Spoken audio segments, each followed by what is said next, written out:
Okrogle mize bi imela vprašanje za gospod Heleno Koprivnikar iz Nacionalnega inštituta za javno zdravje. Potem bi vas pa povabila, da z vašimi vprašanji nadaljujemo. Koristno, da v pogovoru vem, da je prijetno, da se z enim pogovorite, ampak na ta način pa lahko vsi smo deležni odgovorov naših strokovnjakov. Torej, gospa Koprivnikar, jaz bi vas vprašala, kako lahko na področju preventive ukrepajo starši, pedagogi in mladinski delavci? No, če pogledamo dejavnike, ki vplivajo na to, da mladi začnejo, pa potem tudi nadaljujejo s kajenjem, imajo te skupine kar pomembno vlogo, ker so vpletene pač tudi v te procese. Zdaj, pravzaprav je več skupin dejavnikov, ki vpliva, eno so te spodbude za kajenje v okolju, v našem vsakodnevnem, to so marketinške aktivnosti tobačne industrije, na te deluje država svojo zakonodajo in slišali smo, da na tem področju smo pri nas v lanskem letu sprejeli novi zakon, ki veliko večino teh spodbud iz okolja odstranjuje, seveda bo pa potrebno tukaj še veliko narediti. Eno so potem osebnostne značilnosti posameznika in njegova razmišljanja, ki ga vodijo po tej poti. Pomembno vlogo pa imajo starši in sicer starši predvsem z lastnim kajenjem oziroma nekajenjem. Če starši kadijo, obstaja večja verjetnost, da bodo kadili tudi njihovi otroci, s svojim odnosom do kajenja, to se pravi, kako jasno izražajo odnos do kajenja in kako jasno ne odobravajo to, da mladostnik, recimo, njihov kadi. Potem tudi stilom vzgoje. Zdaj, v družinah, kjer starši nudijo mladostniku veliko mero podpore, ampak istočasno tudi veliko mero nadzora, to se pravi, vedo, kje se mladostnik giblje, poznajo njegovo družbo, vedo, ali recimo njegovi vrstniki kadijo, ali pa imajo tudi nekatera druga tvegana vedenja, se tvegana vedenja zelo povezujejo. Seveda tudi to ščiti mladostnika pred tem, da bi začel kaditi in da bi nadaljeval kajenje. Pravila, ki jih starši postavijo doma, ali se lahko v zaprtih prostorih kadi ali ne, ali lahko oni kadijo, ali lahko kadijo obiskovalci, so tudi en pomemben vidik tega.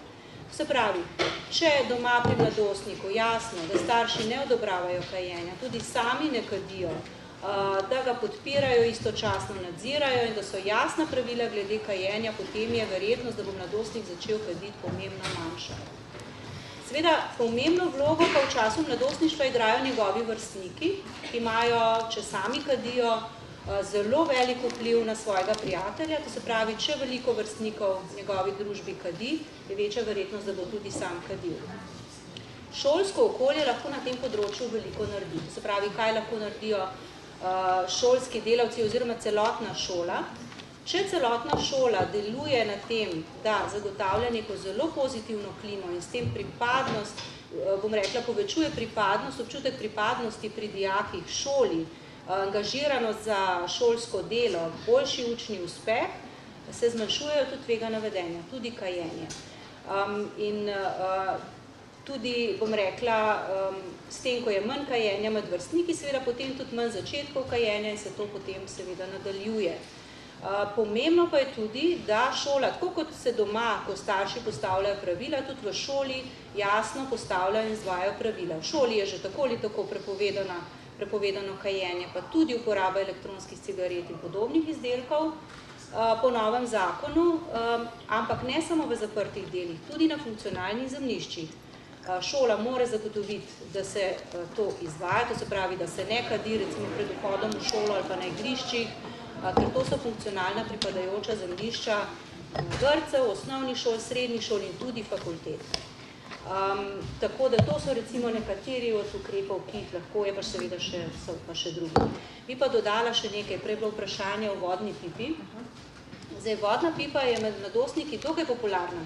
Če boste vprašali odrasle v Sloveniji, je zelo majhna uporaba vodne pipe, ampak mladostnikom je pa ta izdelek zanimiv.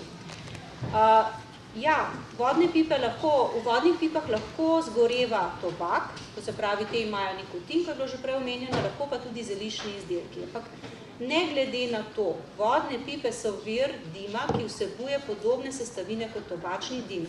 Voda v vodni pipi ne filtrira tega dima in ne zmanjšuje količino škodljivih sestavin. Zato redna uporaba vodnih pip vodi do bolezni dihal, do rakavih obolenj, bolezni srca in ožilja. Zdaj, problem je tudi v tem, da eno kajenje vodne pipe, je družabni dogodek, zato je tudi privlačen za mlade, traja dolgo časa in v tem času lahko ena oseba pokadi tam od 50 pa do 200 cigaret. To se pravi, to ni tako nedolžno, kot se morda zdi na prvi pogled, vsebuje pa tudi zelo veliko ogljikovega monoksida, tako da se lahko uporabniku tudi zgodi, da se zastrupi z ogljikovim monoksidom in ima lahko recimo motnje zavesti in druge posledice te zastrupitve. Je pa tako, kot je bilo že rečeno, to dejansko izdelek, ki povečuje verjetnost, da bo nekdo kasneje pa kadil te bolj tradicionalne tobačne izdelke. Hvala lepa, me pa samo še zanima, če vas kažem, koliko pa trenutno imate podatke na inštitutu, da v Sloveniji, koliko prebivalcev, oziroma mladih ali pa odraslih kadi? No, med odraslimi že kar dlje časa beležimo, da kadi približno vsak 4. prebivalec. Zdaj delež kadilcev je višji med moškimi kot med ženskami, čeprav se ta razlika zmanjšuje. Zdaj po zadnjih podatkih je 4 odstotne točke. Sicer pa med mladostniki mi delamo raziskave recimo med 11, 13 in 15-letniki, pa bom povedala številke za 15-letnike. Če njih vprašate, koliko jih je že kdaj kadil, je 40 odstotkov takih po podatkih iz leta 2014, to so zadnji podatki. Sicer pa recimo vsaj enkrat na teden ali pogosteje pa kadi 13 odstotkov ali vsak 8. Recimo, če tukaj pogledamo, bi teoretično vsak 8, oziroma ker ste malo starejši, že malce več jih tudi kadilo. Zdaj, ravno v tem času, zdaj v začetku februarja se izvaja naslednja raziskava, tako da potem bodo tudi novi podatki, je pa potrebno to povedati. Če se med odraslimi v zadnjem času delež kadilcev ne spreminja, ampak to govorim pred novim zakonom, ker kako je zakon učinkoval, teh podatkov še nimamo, se je pa ravno v teh med mladostniki, v teh nižjih starostih, pa razširjenost kajenja zmanjševala. Ampak žal ugotavljamo, da vedno so začetki kajenja tudi že pred 10 letom starosti, pred 11 letom starosti in se te teme treba lotiti čim prej. Še kakšno vprašanje mogoče strani publike? Ja, Filip. Prej se gospod rekel, da se bo prodaja tobaka prekinila čez čas. Kako se lahko to prepričam, glede na to, da se je pred kratkim v Ameriki začela legalizacija marihuane? To je odlično vprašanje. Ne? V bistvu ta trend, da naj bi se povsod po svetu legalizirala marihuana, konoplja, to slišimo velikrat, ampak to ni čist res. Ne?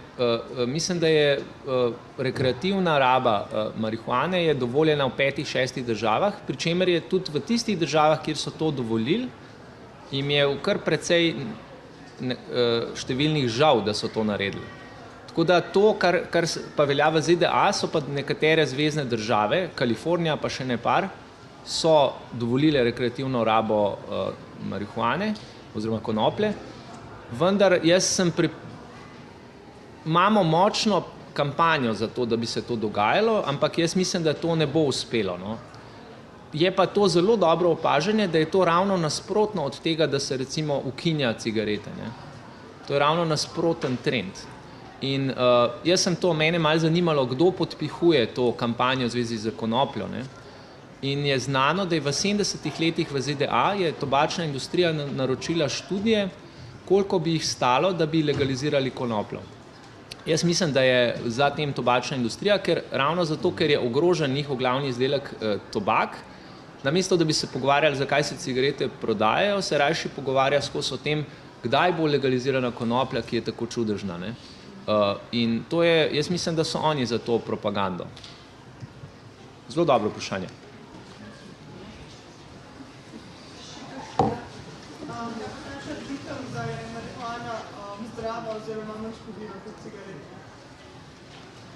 Ja, dim konoplje, ne, to lahko verjetno dr. Koprivnikarjeva odgovori, dim konoplje ni nič kaj manj škodljiv kot dim tobaka, ne, zelo podobna sta po sestavi, sigurno je precej kancerogenov. Zdaj, edina razlika je, da nima nikotina ta dim, ne, ima THC in CBD in nekatere druge snovi, ne, ampak manj zasvoji, no, manj zanesljivo, ker cigareta je popoln pripomoček, da ustvari zasvojenost, ne, konoplja pa še ni tak, ne, lahko pa da bo, če bo legalna, ne, če bojo znamke, ni jasno, kaj bojo še dodajali, ne.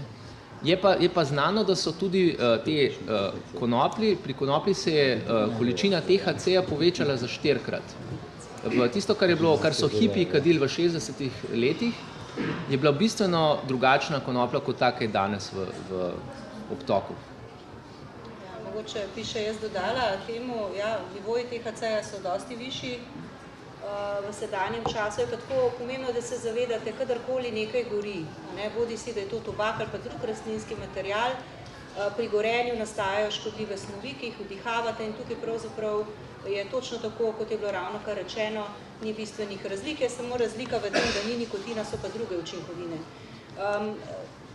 Sama konoplja ima škodljive učinke na zdravje dihal, bi pa posebej poudarila tudi to, da morda marsikdo ne ve, da pri mladostnikih, ki uporabljajo konopljo, je tudi večje tveganje za pojav raznih duševnih motenj, tudi psihoza, ne.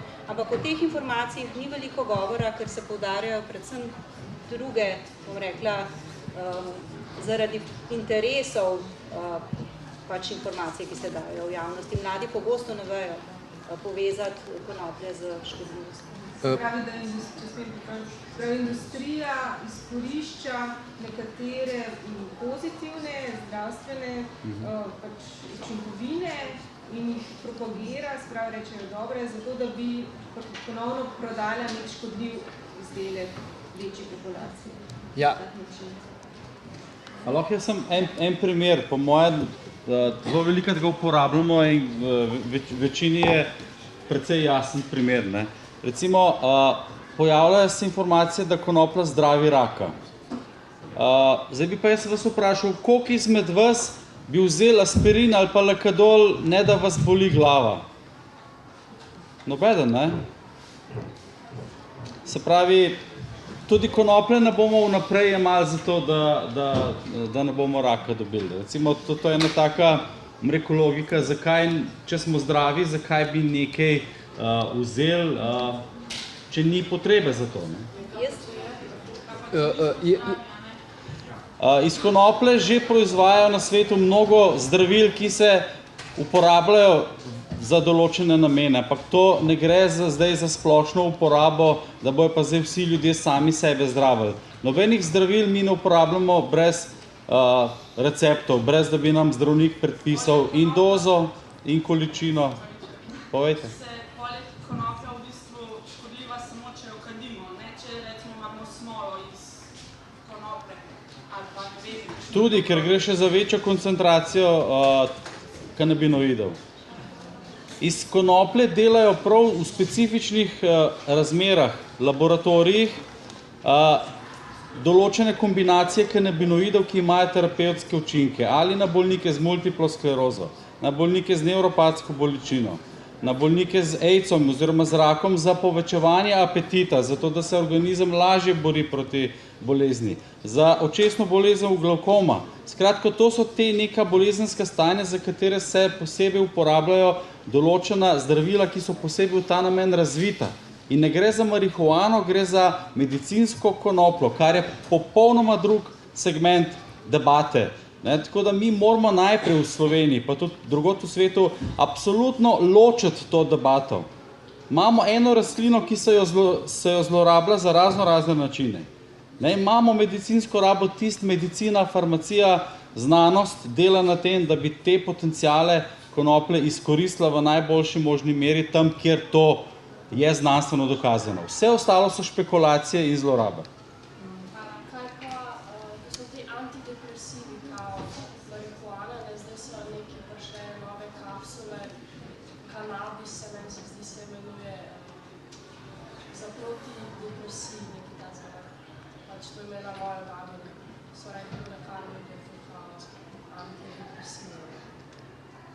Se imamo v Sloveniji tudi že nekatera zdravila prisotna, ki jih zdravniki predpisujejo. Tukaj, mislim, jaz, kakor sem jo opozovala, ne tole po moje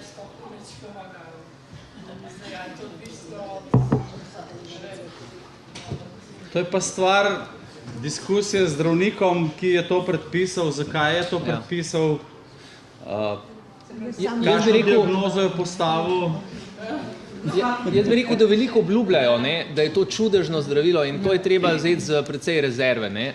Bi pa sam dodal, da kajenje konoplje pa nikoli ni zdravilno in veliko mladostnikov in tudi drugih kadi konopljo skupaj s tobakom. In kaj se pol v praksi zgodi? Zasvojeni postanejo z nikotinom in potem kadijo še konopljo. In, mislim, kadijo tobak in konopljo. In to je povezano. To sta drogi dvojčka. Jaz bi nekaj dodala. Zavedati se morate, da informacije, ki se širijo med vami, so lahko tudi zelo zavajajoče. In v primeru nekaterih stvari, pri tobaku je zdaj veliko znanega, ampak če bi šli desetletja nazaj, bi prejemali zelo zavajajoče informacije, ki so koristile predvsem industriji. In tudi v primeru izdelkov, ki se zdaj pojavljajo na trgu, ali pa recimo legalizacije marihuane, če ste poslušali o elektronskih cigaretah, če ste poslušali o nekaterih novih tobačnih izdelkih, tako imenovanih, negorljivih, ali pa tobak, ki se segreva, pa ne gori in podobno, a veste, se povsod poudarja, je manj škodljivo, ali pa ima nekatere učinke, ki so recimo ugodni za vaše zdravje in se na ta način zavaja ljudi, se pa ne pove, da pravzaprav v osnovi za tistega, ki nič ne uporablja, je prehod na tak izdelek škodljiv za zdravje. In dajte si poiskati res informacije, ki stojijo od virov, ki dejansko širijo verodostojne informacije. Kajti industrija ima svoje interese, bom povedala recimo zdaj primer, ki ga gospod Šalmajer sigurno pozna. V Združenem kraljestvu je Philip Morris napovedal, da oni spodbujajo, da se cigarete ne bi več prodajale. In če človek pravzaprav ne pozna tega ozadja, reče, kaj se pa zdaj dogaja? Seveda, dogaja se to, da imajo oni druge izdelke, s katerimi želijo zamenjati, oziroma ki jih želijo prodajati, pa navidezno govorijo o tem, da bodo pri tistih, ki kadijo, uvedeli izdelke, ki naj bi bili manj škodljivi. In to delajo. In a veste, take informacije, taka zavajanja, ki so široko dostopna, ki nas, bom rekla, na nas ciljajo vsak dan, 24 ur na dan, imajo tudi svoj efekt. In potem o nekaterih stvarih razmišljamo, bom rekla, na osnovi teh zavajajočih informacij. Poišče si verodostojne informacije. Kaj pa konopljino olje in pač tako podobne izdelke? Tako kot je bilo že rečeno, ni razloga, da vi to uporabljate. Če boste iz medicinskih razlogov, bom rekla, potrebovali kakršnekoli take izdelke, potem vam jih bo predpisal zdravnik v ustreznem primeru. Sicer pa to niso izdelki, ki bi za vas prinašali kakršnekoli koristi, gre za zasvojljiv izdelek, ki ima svoje škodljive učinke. En komentar. Jaz sem zaposlena mladinska delavka in zdaj sem šla tudi jaz skozi srednjo šolo in študentsko življenje. Tukaj ta debata, ki se dogaja, meni se zdi, da najbolj pomembno je to, da se mladi zavedamo, da živimo v neki digitalni dobi, ki se informacije res letijo iz vseh milijonih mogočih strani. In zdaj, za vsako informacijo, čeprav je težko in čeprav je naporno včasih, ker se nam ne dal, in resnici ne ljubo, ampak za vsako informacijo je treba res malo kritično pomisliti, ker če je nekaj too good to be true, je sigurno nekdo, ki želi zaslužiti s tistim, ki hoče s to informacijo pridobiti na svojo stran. Ta debata glede konopljenih izdelkov, tu morate razumeti recimo, zdaj konoplja je ena takšna vsebina, ki zdaj se je razpršilo in v bistvu zdaj smo slišali, da verjetno v zadnju vse verjetno igra neka tobačna industrija, hkrati je prišla farmacevtska industrija zraven, hkrati je prišla še prehrambena industrija, seveda zdravo prehrano s konopljnimi semeni, s konopljnimi olji in vsega to na nek način moramo malo pomisliti, jaz bi se strinjala, kot si povedali že prej, da zakaj bi mogli nekaj preventivno jemati, če nam nič ni. Meni se zdi, da že za raka, če se bojimo, da bomo raka dobili, ker je recimo ena bolezen, ki je tako vse splošno, se mi zdi ena najbolj pogostih bolezni, ki slišimo, da je v družbi zdrav življenjski slog, preprosto prehrano pazimo malo, aktivno preživljamo svoj prosti čas in hkrati neke alternativne oblike. In pa paziti moramo tudi, da velikokrat so vse različne, torej tobak, alkohol, konoplja, to so vse ene takšno področje, ki se povezujejo z dobrim žuranjem, z druženjem in tako dalje, na takšne tematike, ki pač pomembno, da moramo mladi pač vedeti, kako nas lahko to nekdo pač razložiralo. Mogoče bi jaz tukaj dodala, prej nisem povedala, kako lahko pedagoški delavci ali pa mladinski delavci tudi recimo delujejo. Ne? Tako da mladostnika okrepijo znani, kot je, kako se upreti nečemu, sprav, kako se upreti cigareti, kako se upreti recimo, ne vem, čemorkoli, kar mu ponuja nekdo, kako se odločati, kako si zvišati samospoštovanje, vse take veščine, kako prepoznati vpliv medijev, kako prepoznati vpliv recimo različnih informacij, industrije. A ne, vse to je tisto, kar lahko pedagoški delavci krepijo pri mladih in to seveda deluje ne samo na zmanjševanje ali pa preprečevanje kajenja, ampak tudi drugih tveganih vedenj. Nekdo je vprašal glede družbe brez tobaka, pa da ne bo več cigaret. Naša država stremi za tem. In Evropski akcijski načrt za zmanjševanje kroničnih nenalezljivih bolezni vključuje tudi 30 za Slovenijo, ker se vključuje tudi 30% znižanje rabe tobaka do leta 2025. In Svetovna zdravstvena organizacija nam pa sporoča, da mi lahko že prej znižamo, vsaj do 2030 po teh smernicah bi lahko prišli do družbe torej brez tobaka, kar pa ne pomeni čist brez cigaret, ampak da bi bilo še samo 5% kadilcev pri nas. Jaz bi še, Neja, če dovoliš, samo še izkoristila svojo prisotnost, opozorila bi, da je 4. februar, to je zdaj zelo kmalu, mislim, da nedelja, svetovni dan boja proti raku. Omenili ste, koliko je raka in kaj je poslanica v 2 stavkih Mednarodne zveze za boj proti raku, ki ima sedež v Ženevi in ki obeležuje, bom to pustila tudi tukaj, prevedli smo geslo, pravi, raba tobaka je najbolj preprečljiv vzrok za nastanek raka po vsem svetu. Opustitev kajenja pa ima zelo pozitivne učinke oziroma vplive na zdravje posameznika, pa njegove družine, pa prijateljev. In dobra novica je, da je opustitev kajenja koristna pri katerikoli starosti, podaljša življenjsko dobo, izboljšuje kakovost življenja. In s čim še, ko ste govorili o zdravem načinu življenja, pa posamezniki lahko zmanjšajo tveganje za nastanek mnogih vrst raka, tako da ohranjajo zdravo telesno težo, da so telesno aktivni in da telesno aktivnost vključijo v svoje vsakodnevno življenje. Tu sem želela. Izvoli. Nikica. Še kakšno vprašanje dobite iz prve roke od strokovnjakov na tem področju? Medicina, farmacija, vse imamo. Mogoče samo poudarila to, da kako pomembno je nekajenje pri dekletih, pri ženskah, bodočih mamicah, bodočih nosečnicah. Ker vidimo, je dejansko zelo težko nehati, tako da ne začetno.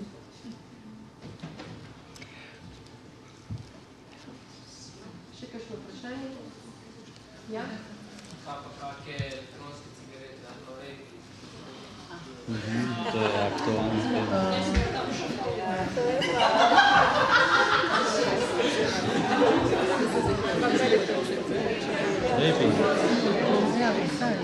Ja, elektronske cigarete so pa kar pomembna tema za mlade. Med odraslimi, če boste vprašali, koliko jih to uporablja, jih je manj kot 1%. To smo ugotovili, ampak med mladimi, ko smo šli lansko leto med dijake stare 16 do 17 let, jih je pa kar 37% rekli, da so jih že probali in 12% jih je uporabljali v prejšnjem mesecu. Pa kar znaten delež tudi relativno pogosto. Gre pač za tak izdelek, ki je mladim očitno zanimiv. Pri nas niti še ne beležimo toliko visokih odstotkov uporabe. Recimo v ZDA, če greste pogledat, ker se tam elektronske cigarete lahko oglašujejo, so pa že na prvem mestu pred navadnimi klasičnimi tobačnimi cigaretami. Zdaj, kar se tiče elektronskih cigaret, je tako. Gre za relativno nov izdelek, zato se v njem ne ve še vsega. Mi ne vemo, kaj elektronska cigareta pušča na zdravju dolgoročno. To se pravi, če jo uporabljate dalj časa. Za mlade je tudi pomembno sporočilo to, da zelo veliko število raziskav že danes kaže, da če nekdo, ki sicer ne bi kadil, pa začne uporabljati elektronsko cigareto, tako kot sem rekla tudi za vodno pipo, kasneje preide z večjo verjetnostjo na klasične tobačne izdelke, to se pravi na kajenje. Sicer je pa tako, elektronska cigareta vsebuje številne snovi, ki jih lahko najdete tudi v tobačnem dimu. Zdaj, nikotin lahko ima, večinoma jih vsebujejo, ni nujno, to se pravi zasvoji, lahko zasvoji, tako kot sicer tudi klasično kajenje tobačnih cigaret. Sicer so pa noter številne rakotvorne, dražilne snovi, za marsikatero še ne vemo, kaj se zgodi, če jih nekdo vdihava dalj časa. Povedala bi primer ene arome, to je diacetil, aroma, ki se uporablja v proizvodnji pokovke, in sicer daje tak okus masla in to ponavadi pojemo. In zdaj pri tem, ko zadevo pojemo, načeloma stvar ni škodljiva, če seveda ni preveč, ampak pri vdihavanju pa ni jasno, kaj se dogaja. So pa opazovali delavce, ki delajo v tej industriji in ki niso bili zaščiteni ter pogosto vdihavali te arome in so dobili izjemno hude bolezni pljuč, nekatere ozdravljive celo samo s transplantacijo. Tako da elektronske cigarete niso nedolžna zadeva. Če pogledamo enega kadilca, ki kadi klasične cigarete, pa nikakor ne more opustiti kajenja, pa sploh ne more nič narediti, pa preide na elektronske cigarete, jaz smatram, da je to edina situacija, v kateri je uporaba elektronske cigarete morda upravičena, ker se mu najverjetneje, pa tega še, kot sem rekla, ne vemo čisto dobro, zmanjša tveganje za razvoj nekaterih bolezni. Sicer je pa tako, da je elektronska cigareta za tiste, za vse ostale, ki ne bi kadili, pa škodljiva za zdravje. In nekdo je enkrat zelo plastično povedal, če je cigareta, klasično kajenje teh tradicionalnih cigaret, recimo skok iz 100. nadstropja, je mogoče uporaba elektronskih cigaret iz 10. nadstropja, ampak iz pritličja pa definitivno ne.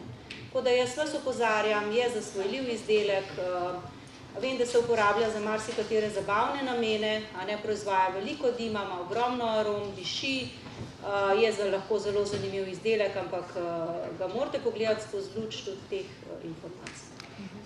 Jaz bi še sam dodala z vidika tobačne industrije in zavajanja, da raziskave so pokazale, da izmed 10 elektronskih cigaret, kjer je bil napis, da ne vsebujejo nikotina, jih je 7 vsebovalo nikotin, tako da tudi tukaj pozor.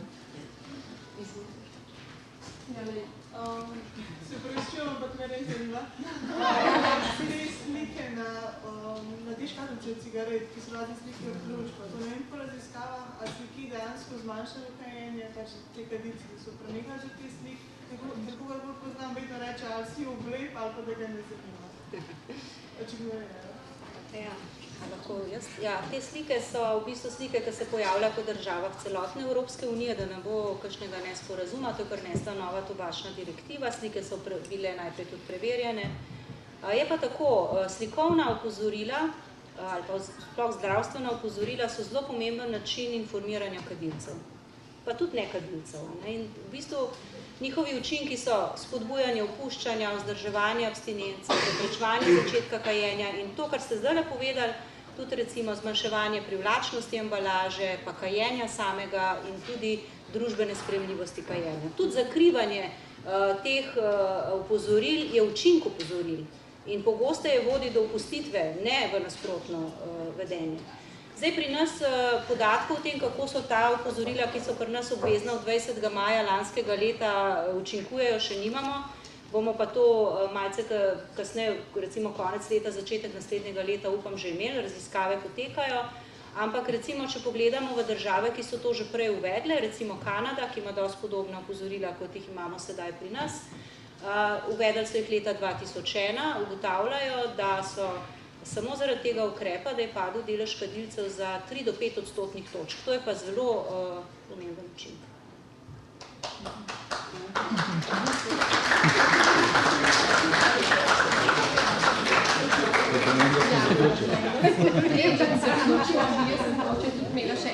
vprašanje kar za vse prisotnice okroglo mizo. Mi smo srednja zdravstvena šola, vzgajamo za bodoče zdravstvene delavce, medicinska sestra, zdravstveni tehnik.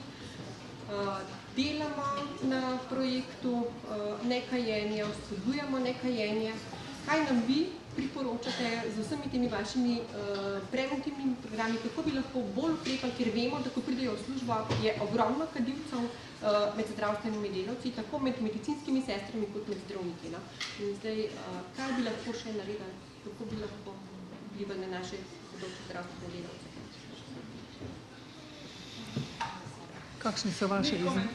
Aktiven odmor med delovnim časom. Odlično. Ne, da so ljudje utrujeni, pa gredo na cigaret, zato da si vzamejo pravico za 5 minut pavze.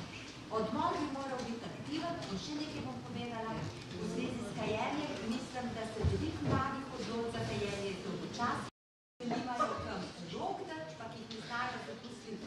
Tako da aktivirati mlade ljudi, zaposliti, dati ne negativnih sporočil, ampak pozitivne aktivacije, pa pozitivne sporočil.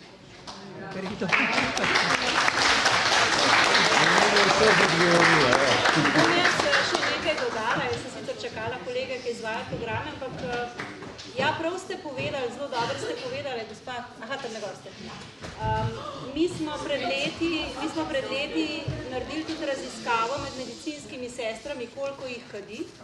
In smo ugotovili, da jih kadi pravzaprav kar visok, precej visok delež, predvsem srednjih medicinskih sester. Tako da, in pogosto smo dobili ravno te pripombe, da je odmor za kajenje za njih neke vrste odmik od težkega dela, sploh v tistih, recimo, kakšnih intenzivnih enotah ali pa težjih oddelkih, kjer delajo. In takrat smo tudi se pogovarjali o tem, da v bistvu delodajalec, pa to verjetno ni zdaj za vašo šolo relevantno, ampak delodajalec bi moral spodbujati nekajenje in tako, kot ste rekli, omogočati odmore za sprostitev, ne pa kadilske odmore. Ne? Ker kadilec si vzame odmor, gre ven, se sprosti tista, ki pa ostane not, ki ne kadi, pa dela. A ne? Povrh vsega je zelo pomemben, takrat smo tudi o tem se pogovarjali, da se naredijo programi opuščanja kajenja na delovnem mestu. Ne, da se morda od teh že tako obremenjenih oseb zahteva, da prihajajo nekam recimo popoldne, ampak da se jim omogoči, da v toku delovnega mesta gredo po poti opustitve kajenja in potem koristijo odmore za sprostitev, ne pa za kajenje. Kar se pa šole tiče, bi pa jaz rekla sledeče. Poleg teh veščin, ki je treba dijake naučiti, poleg pravil, ki jih šola more slediti, pogovor z dijaki, predvsem pogovor tudi o novih izdelkih, ki prihajajo, da se dijake informira, da se pogovarjamo o vplivu medijev, o vplivu industrije in da dijakom omogočimo in jih spodbujamo na pot opuščanja kajenja. Tiste, ki jih prepoznamo, ne da jih prepuščamo, da to sami prevzamemo svoje. Zakaj potem delodajalci ne dajo omejitev, naprimer, da ne bo zaposlil nekoga, ki kadi? To je pa lahko, bom rekla, diskriminatorno, sicer nekateri, enkrat je so Svetovna zdravstvena organizacija to objavljajo. V ZDA to delajo velikokrat, ne? Mi pa imamo malo... V praksi delajo pač tako, mislim, da zakonsko, žal se v praksi veliko zgodi, da tudi to sprašujejo. Da sprašujejo, uradno. Če si kadilec in se potem odloči pač pri nekaterih pomenih, pri določenih delih, zdaj ne vem, če to ravno zdravstveno osebje, pač ker je relevantno za vas, ampak recimo v kakšnih poklicih, kot je gostinstvo, kot je ne vem, ker moraš biti 8 ur recimo sredotočen na delo in biti tam, ne, jih zelo zanima, če si kadilec ali pa ne. Vse delodajalci vedo, da boš pogosteje bolan, da boš odsoten z dela, da ne samo kadilski odmori, tudi druge stvari ne pridejo s tem in vedo, da nekdo, ki ne kadi, bo lažje upravljati svoje delo. Tako, še en drug moment bi izpostavila. Delo z denarjem. Izvajamo tečaje delavnice opuščanja kajenja v podjetjih, recimo Nova kreditna banka. Takrat, ko so delavci za bančnim okencem, ko ta krog odvisnosti, ko je Luka omenjal, se spremeni, ker nivo nikotina pade v možganih, so v stresu in so nezbrani. Delajo pa z denarjem. To je razlog, da pokličejo in omogočajo iz dela. To pomeni med delom se lahko vključijo v delavnice. Druga stvar pa recimo en primer dobre prakse, ko se prej omenili, pa eno drugo podjetje pa omogoča aktiven odmor, ker želi imeti neka delce zaposlene. Aktiven odmor med delovnim časom, torej ne kajenje, ampak en primer takšen naredi sam svoj smutij, ne kolo za pripravo smutije, da so poganjali kolo, so imeli in v 46 podružnicah se je v bistvu selilo kolo in so si pripravili zdrav obrok, zelenjavni in sadni. No, to je tudi en tak primer. Gospa je imela še eno vprašanje. Jaz bi podprla dijaka, ki je povedal svojo misel, namreč nekateri delodajalci se odločajo, da dajajo finančno stimulacijo nekadilcev. Konkretno vem za to podjetjo, pri katerem so delavci, ki ne kadijo finančno. Pri nas, v Sloveniji. Pri nas v Ljubljani. Na Japonskem poznamo, da so dobili več dopusta, nekaj dni več dopusta nekadilci, to za slovenski prostor pa. Tudi pri najemanju dolgoročnega se izdihajo vprašanje, ali si predilec. Za stanovanje, ne, recimo. Jaz bi mogoče sem še za konec, ker vse ste omenjali, se strinjam, da je treba v bistvu vas vzgajati tudi za zagovornike, ker vi ste zdravstveni delavci, vi boste v zdravstvenih ustanovah delali, vsaj večinoma jaz verjamem. In vi morate tudi to znanje, to svoje zagovorništvo prenašati naprej. In vzgoja za zagovorništvo in za kritično razmišljanje pri vas je zelo, zelo pomembna. To, da vi svoje uporništvo, mladostniško, ki je normalno, biološko normalno, preusmerite od šole in staršev in mogoče tudi kritiko države preusmerite dejansko do tistih, ki z vami manipulirajo in vam hoče slabo. To je ta nezdrava industrija. Tako da postanite rajši uporniki proti manipulaciji in medijev in industrije, se informirajte, kritično razmišljajte, šoli bi pa mogoče ta napotek dal, da ne pozaba tudi na starše. Starši so zelo pogosto ključen faktor pri vzpostavljanju zdravega življenjskega sloga.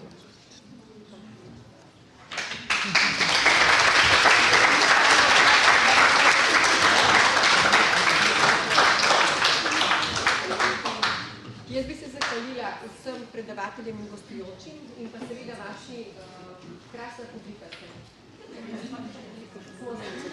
Dan bom želel.